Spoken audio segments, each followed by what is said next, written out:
Hello! In today's video, we're going to learn a solo baritone ukulele arrangement of the iconic Spanish melody, Malagueña.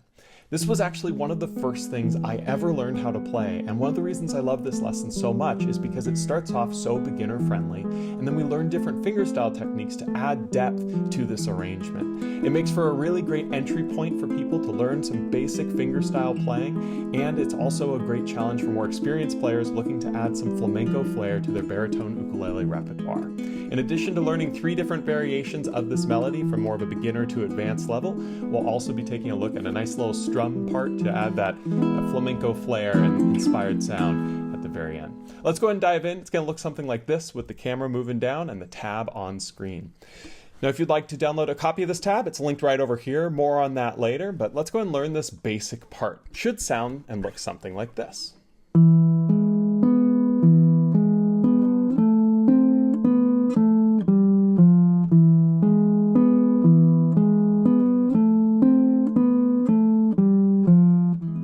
Isn't that beautiful? What's great about this is for our playing hand, we're only going to use our thumb to play this. So we're just going to strike the strings that we need to strike just with the thumb, nice and simple. And with our fretting hand here, we're going to be learning 2 different chords to play. The first one we're going to play is an E chord. We're going to take our middle finger, place it here on the 2nd fret of the 4th string, and then take your index finger and place it here on the 1st fret of the 3rd string. Be very careful though to make sure that you're not coming down and touching the 1st and 2nd strings because that'll cause some buzzing. You want to get really articulate with the angles, get right up next to the fret wire so it looks something like that. To start here, with that thumb on our playing hand, we're going to play the 4th string, then the 3rd string, then the 2nd string. And then we're going to do that again. 4th string, 3rd string, 2nd string. All while holding that 2, 1, 0, 0 E chord. From here though, we're going to switch chords and we switch up the picking pattern a little bit. This is more challenging than the first half, but what we're going to do is we're going to take our ring finger, place it here on the 3rd fret of the 4th string, move our middle finger to the 2nd fret of the 3rd string, and our index finger here to the 1st fret of the 2nd string. So we have 3, 2, 1, 0. Now, we're not going to play all these notes in this order. If you look at the tab here, the first thing we're going to play is the 2nd fret of the 3rd string. So go ahead and play that. Then we're going to play the 1st fret of the 2nd string, which you see is this one here with the index finger. And then I'm going to play that string again. However, I'm going to take the index finger off so that it's open and strike that open string, leaving the other 2 fingers in place. Then I'm going to play the 2nd fret of the 3rd string, which is there with the middle finger. Then I'm going to take that finger off and play the open. Before the very last note of this is the 3rd fret here, the last finger remaining, the ring finger on the 4th string. And so that second half of the process, starting with the full chord in play, looks like this. See how we're just kind of stripping away the fingers. And then at this point where we go is back to the original point. You'll see that little double lines with the double dots, that's a repeat marker and it means to play back to the beginning. And what's neat about this melody is you just repeat it again and again, really as many times as you want until you're satisfied and ready to move on to the next section. And so that means that this whole part looks something like this when I play it super, super slow.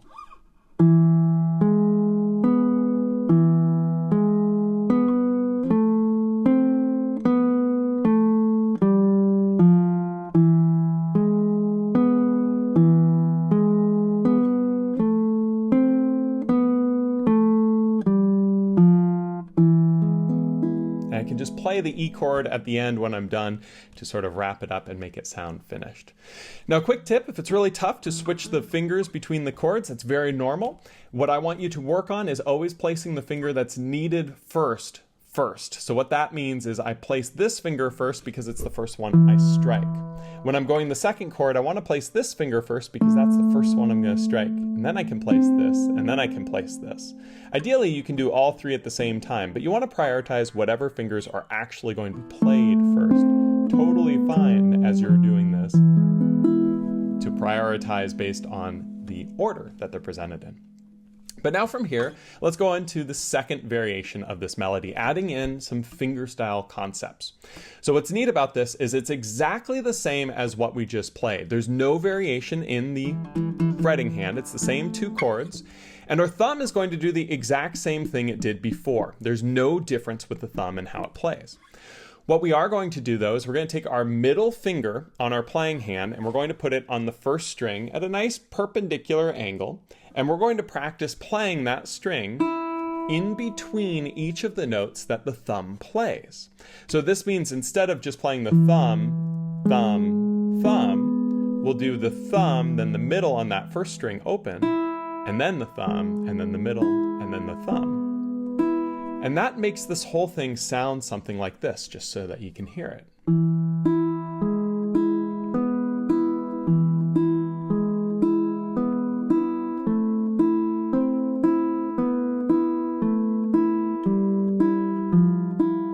Isn't that nice?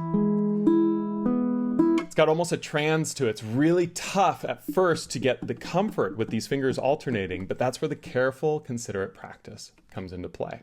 So something that's really important is when you're reading this tab to take it at a speed that's slow enough that each note can be played at the exact same meter.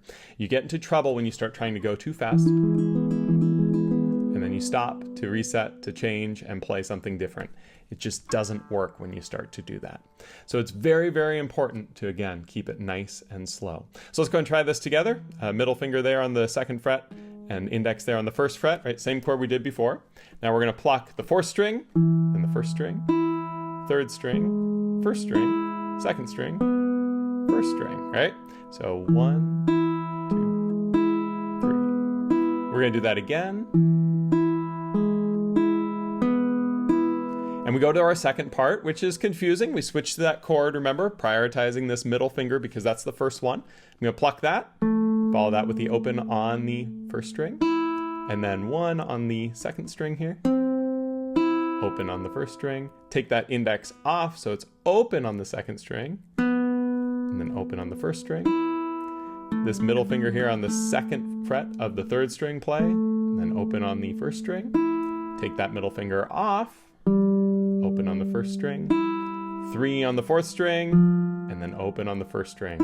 That's a little confusing, isn't it? There's a lot going on, but again, as long as you keep it nice and slow, you'll then be able to start to speed it up. And as you increase the speed, it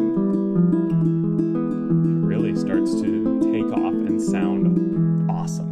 Now, 2 quick tips for this. One is we're using the middle finger here for 2 reasons. One is I find that it tonally sounds a little bit better than using any other finger. That's just because of it's sort of offset from the thumb. But the second reason is actually what's going to happen in the next melody section. So just practice it with the middle finger until you're comfortable, and that will help you with the section that we're going to work on after this. Now, the other tip that I have is something that's called a pinky anchor. So when you're doing this, you might notice that it's really tough and your fingers feel like they're guessing as they go over the strings. It's okay to take your pinky on your playing hand and actually stick it on the side of the ukulele. I like to kind of put it, somewhere where it kind of triangulates in this area here. You can see how it's just off the lip and kind of splitting the distance between the bridge of the ukulele and the sound hole. Everyone does it in a little bit different of a spot. You just want to make sure that when you do this, bring my camera super close in for a second, you just want to make sure that you're not getting in the way, meaning if I put my finger here and then it starts to buzz a string because I'm touching it, that's a problem. You want to make sure that that pinky anchor is offset in a way where you get really good, consistent tone by striking the strings with the other fingers. Again, you want to make sure that you're using your middle finger perpendicular as close to as you can, and your thumbs can be about a 45-degree angle. If you want more help with this 3-finger style playing that we're starting to introduce here, there's a video right over here that you can check out. But bringing the camera back out, that's how we play that second melody, which again, played at full speed, sounds something like this.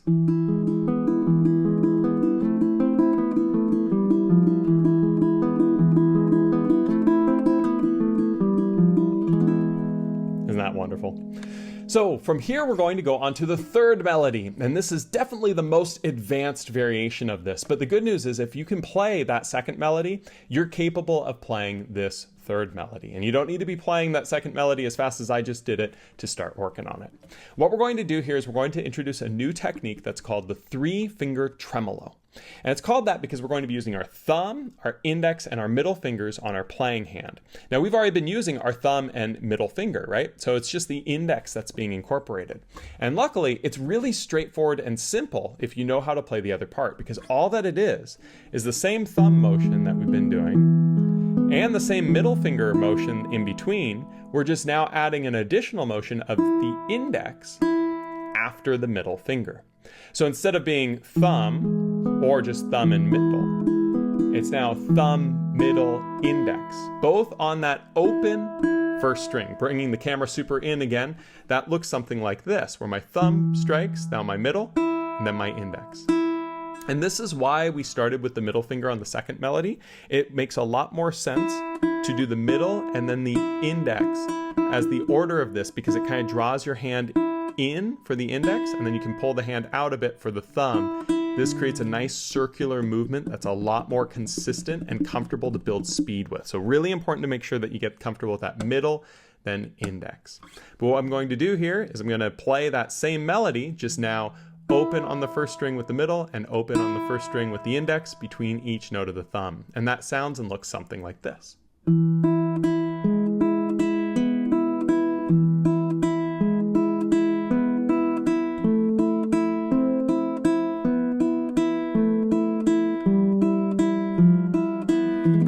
Isn't that awesome?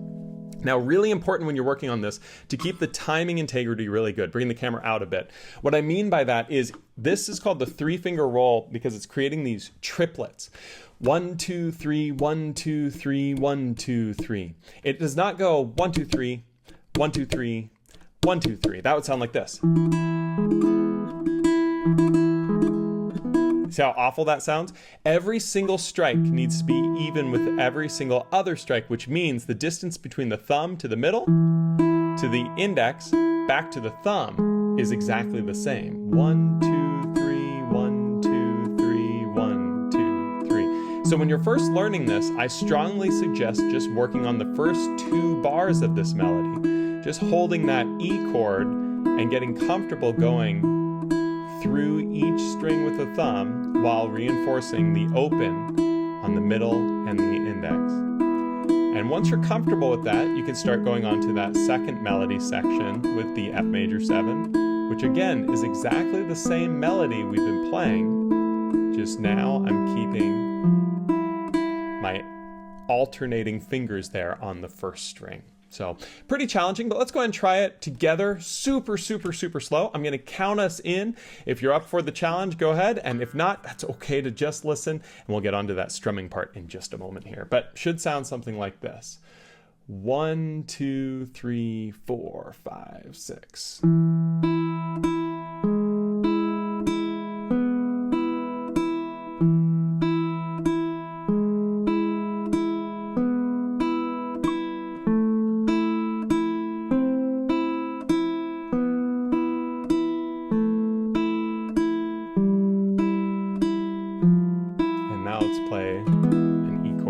Finish.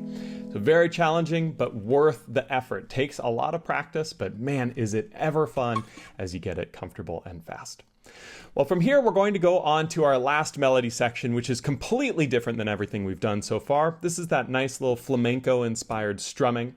We're going to start with our E chord that we've been playing throughout the arrangement. Go and take your thumb and just sweep it through all 4 strings and be a little aggressive with it. Get some volume out of that baritone ukulele. And then what we're going to do is we're going to take our index finger on our strumming hand and we're going to do a down strum. I like to do it right about where the fretboard meets the sound hole in the body of the uke. And I'm going to strike the strings going down, flicking the index finger down like this. Now after I've done that down strum, I'm then going to do an up strum by using the pad of this index finger and kind of flicking it up. But I'm going to switch to that F major 7 chord, that 3, 2, 1, 0 chord we've played several times to this point. I'm going to come up now with that index, just like that. And then I'm going to slide these 3 fingers up 2 frets. This is a new chord. This is called a G6 chord. And all that it is the F major 7, the 3, 2, 1, 0, slid up 2 frets. So it's at 5, 4, 3, 0 with the same fingers used. I'm going to do a down strum on that. And then I'm going into the next measure. You'll see it's an F major 7. Slide those fingers back down, do an up strum, and then a down strum on our E chord. Do that nice and loud to really assert that ending. And so this section sounds something like this. And you can be very modular with the speed. Here it is slower. Faster. Loud. Soft. Pretty cool, right? Adds a nice little flamenco-inspired flair to this arrangement and makes it really cool to hear all the way through. I'm gonna bring the camera back up now. If you've enjoyed this lesson, please do leave a comment down below and let me know what type of songs you'd like to see for baritone tutorials. I've done a few other lessons on the baritone, and I have a little collection of traditional melodies that's available right over here, as I mentioned before, on my Patreon page. This collection has tutorials that walk you through how to play them step by step, just like this one does. And it's a great way to start getting comfortable with fingerstyle baritone playing. I've been having a blast with baritone ukulele. It's a lot of fun. Very different than the traditional high G and low G ukuleles that I typically play. I'm excited to do more content with this baritone. So let me know if you have any questions down in the comments below. Give this video a like, subscribe to the channel, helps all that algorithm stuff. And I'll look forward to seeing you next time on the next tutorial here. Thank you so much.